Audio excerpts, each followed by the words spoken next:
Um espectador chamado Dale Whitmore deixou um comentário em um dos nossos vídeos no mês passado. Ele disse que a Dodge Ram de 1994 do seu pai, com o motor Cummins 5.9, acabou de atingir 412 mil milhas com o motor original. Ele disse que o caminhão nunca entrou em uma oficina de motores. Ele disse que troca o óleo, troca o filtro de combustível e dirige o caminhão. Esse comentário circulou bastante em nossa comunidade e por um bom motivo. Porque se você saísse hoje e comprasse uma caminhonete 0 km de meia tonelada com um motor 4 cilindros turbo ou um V6 biturbo e seu neto chegasse a 412 mil milhas com esse mesmo motor, isso viraria notícia. Isso não é coincidência. Isso é um crime. Hoje, nos Estados Unidos, o motor médio de um carro dura entre 150 mil e 170 mil milhas, antes que o custo do conserto ultrapasse o valor do veículo. Em 1994, esse número seria considerado uma falha catastrófica de projeto. Hoje, isso é chamado de normal. Hoje, isso é chamado de esperado.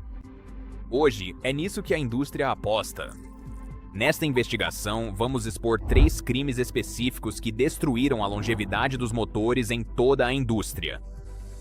Vamos mostrar a você a troca de materiais que sacrificou a vida útil do seu motor em troca de uma classificação de economia de combustível. Vamos mostrar a você a armadilha do turboalimentador que trocou a durabilidade comprovada pelo marketing de potência. E vamos mostrar a você o martelo regulatório que tornou ilegal a venda dos maiores motores a diesel da história americana. E então vamos te dar a lista. 3 motores que sobreviveram. 3 motores construídos com ferro fundido, aço forjado e uma filosofia de projeto que não existe mais em nenhuma concessionária deste país.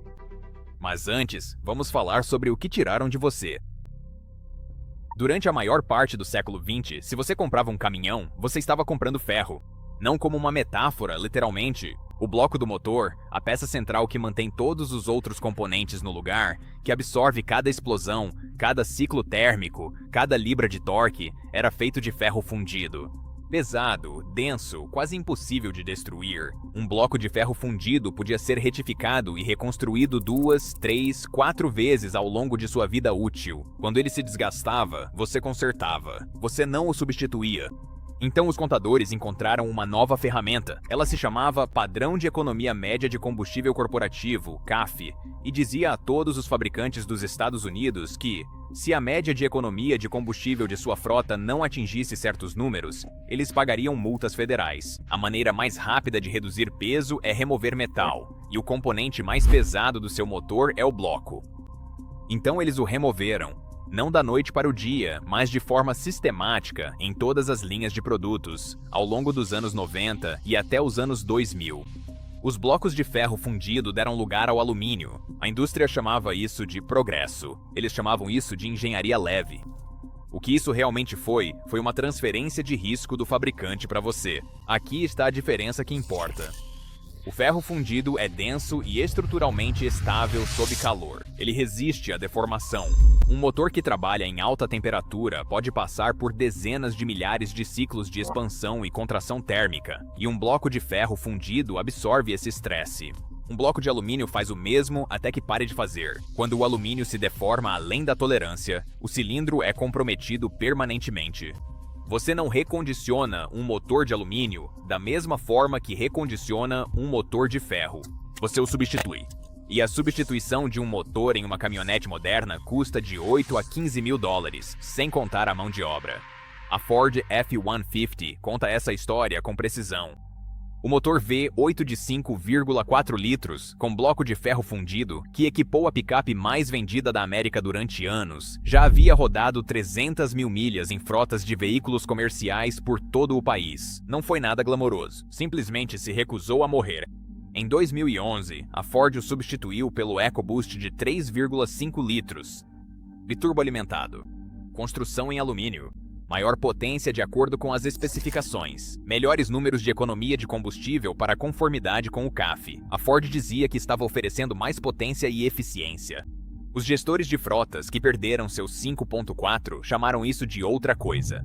O material do bloco do motor não é um detalhe abstrato de engenharia, é a diferença entre uma caminhonete que seu filho herda e uma caminhonete que seu filho substitui. Os fabricantes entendiam isso e mesmo assim fizeram essa escolha. Mas o crime material foi apenas o alicerce. O que eles construíram em cima disso foi ainda mais caro. Se você dissesse a um engenheiro em 1990 que o motor padrão da caminhonete mais vendida dos Estados Unidos um dia seria um V6 turboalimentado de 3,5 litros, ele perguntaria por que você está projetando um motor de carro esportivo para carregar madeira. A lógica do motor naturalmente aspirado de grande deslocamento era simples e irrefutável. Um motor grande fazendo um trabalho leve funciona frio, funciona devagar e dura para sempre. Um motor pequeno fazendo trabalho pesado por meio de indução forçada funciona quente, trabalha sob estresse e tem tempo contado. A mudança aconteceu porque os padrões de economia de combustível não medem quanto tempo seu motor dura.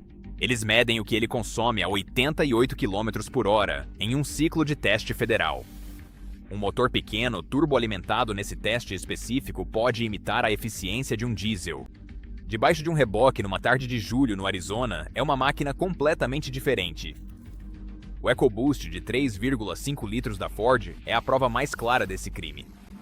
Quando ele entrou na F-150 em 2011, veio com uma única corrente de comando primária. Uma corrente passando por ambos os bancos de cilindros, fazendo voltas maiores e dobrando em ângulos mais agudos do que quase qualquer outro projeto de motor da Ford. Correntes de comando são projetadas para durar toda a vida útil do motor. Esta não foi. Nos motores EcoBoost de primeira geração fabricados de 2010 até 2016, essa corrente apresentava desgaste a partir de 160 a 240 mil quilômetros. Os proprietários ouviam o barulho metálico na partida a frio. A luz de verificação do motor acendia.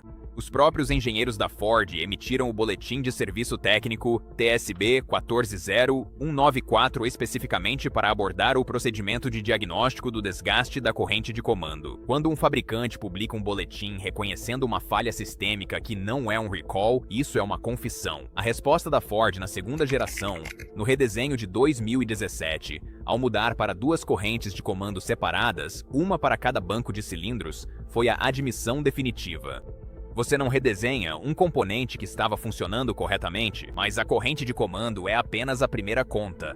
A injeção direta, essencial para a eficiência do EcoBoost, entrega o combustível na câmara de combustão sem passar pelas válvulas. Em sistemas indiretos antigos, o combustível era pulverizado sobre as válvulas a cada ciclo, o que limpava depósitos de carbono naturalmente. Em um motor de injeção direta, as válvulas não recebem esse tipo de limpeza. O carbono se acumula, isso restringe o fluxo de ar. Isso causa falhas, perda de potência e marcha lenta e irregular. A solução é o jateamento com cascas de nozes, que remove os depósitos injetando cascas trituradas sob pressão na entrada de ar. O serviço custa de 400 a 800 dólares. E não está coberto pelos termos padrão da garantia. Eles te deram mais potência, eles te deram um selo EPA melhor, e também te deram uma limpeza programada que seria impensável no motor que você tinha antes. A armadilha do turbo pegou as caminhonetes a gasolina. O que aconteceu com os motores a diesel veio de Washington. Em 2007, a Agência de Proteção Ambiental implementou novos padrões de emissões para motores a diesel, exigindo que todo motor a diesel novo vendido nos Estados Unidos incluísse um sistema de recirculação de gases de escape e um filtro de partículas diesel. Em 2010, eles acrescentaram a redução catalítica seletiva e a injeção obrigatória de fluido de escapamento diesel. Essas regulamentações não melhoraram a confiabilidade dos motores a diesel, elas só aumentaram o peso, como um tijolo em uma mochila. O EGR funciona pegando o gás de escape quente, gás que já passou pela combustão, e redirecionando-o de volta para a admissão para reduzir as temperaturas máximas de combustão, para que esse gás fique frio o suficiente para ser introduzido sem danificar a admissão. Ele passa por um resfriador de EGR, um trocador de calor que utiliza o líquido de arrefecimento do motor para absorver o calor do escape. Esse resfriador é exposto a extremos térmicos repetidos. Ele opera em um banho de subprodutos da combustão e gases de escape ácidos. Ele trinca. No motor Cummins de 6,7 litros, que substituiu o lendário 5,9, a substituição do resfriador de EGR é um reparo documentado e recorrente.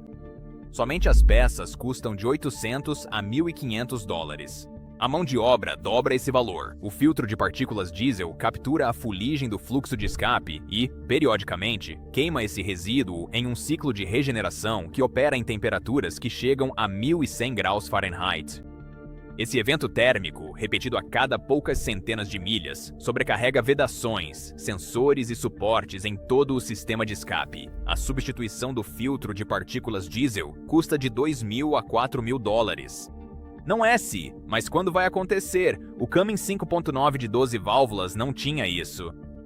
Entre 1994 e 98, seu único item de emissões era o catalisador. A bomba injetora Bosch P7100, um dispositivo totalmente mecânico que não requer eletrônica para funcionar, era o seu sistema de combustível. Quando aquela caminhonete chegou a 500 mil milhas, esses componentes ainda eram os originais. A Cummins substituiu o motor 5.9 para atender os padrões de 2007. O motor 6.7 foi projetado com foco nos equipamentos de emissões. Caminhonetes pré-2007 mostram a realidade. As Dodge Ram Cummins 5.9 valem bem mais que modelos equivalentes pós-2007.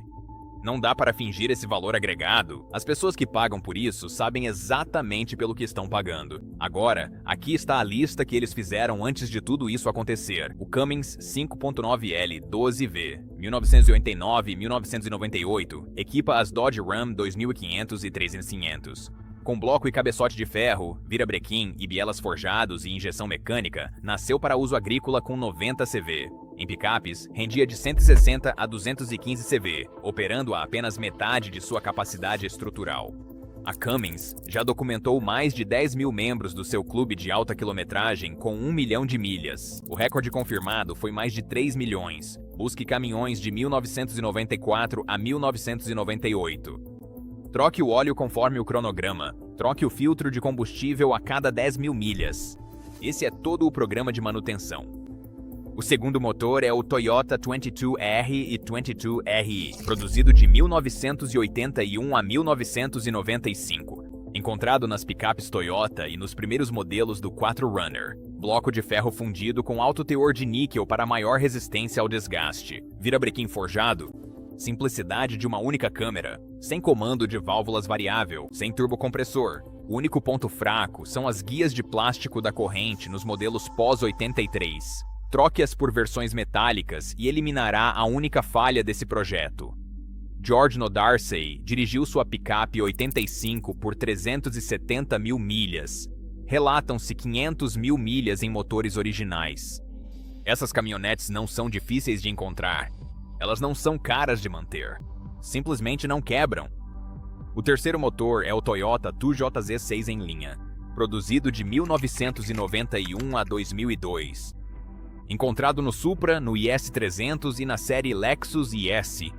Bloco de ferro fundido, afinação conservadora, componentes internos robustos, operando tão abaixo de seus limites estruturais na configuração de fábrica, que o motor era essencialmente indestrutível em condições normais de uso. Os motores JZ originais de fábrica geralmente atingem de 300 mil a 400 mil quilômetros rodados, sem precisar abrir o bloco. A Toyota descontinuou o modelo em 2002. Seja qual for o motivo, o resultado foi o mesmo, o último de sua espécie. O dinheiro inteligente não está comprando carros novos. O dinheiro inteligente está encontrando esses três motores, entendendo o que os diferencia de tudo o que está em produção atualmente e mantendo-os vivos. Troque os fluidos. Substitua as peças de desgaste antes que falhem. Não deixe que a quilometragem te intimide. Um motor com 200 mil quilômetros e histórico de manutenção documentado vale mais do que um motor com 60 mil quilômetros sem nenhum histórico. Eles pararam de fabricar motores assim por um motivo. Motores que duram para sempre não geram receita com reparos, vendas de substituição ou o desespero silencioso de um proprietário vendo o orçamento do conserto superar o saldo do financiamento. Cada corrente de comando que faz barulho aos 120 mil quilômetros é um centro de lucro. Cada resfriador de EGR que trinca é uma oportunidade de receita. A vida útil do seu motor é o modelo de negócio deles. Pare de financiar isso. Encontre o ferro, mantenha o ferro funcionando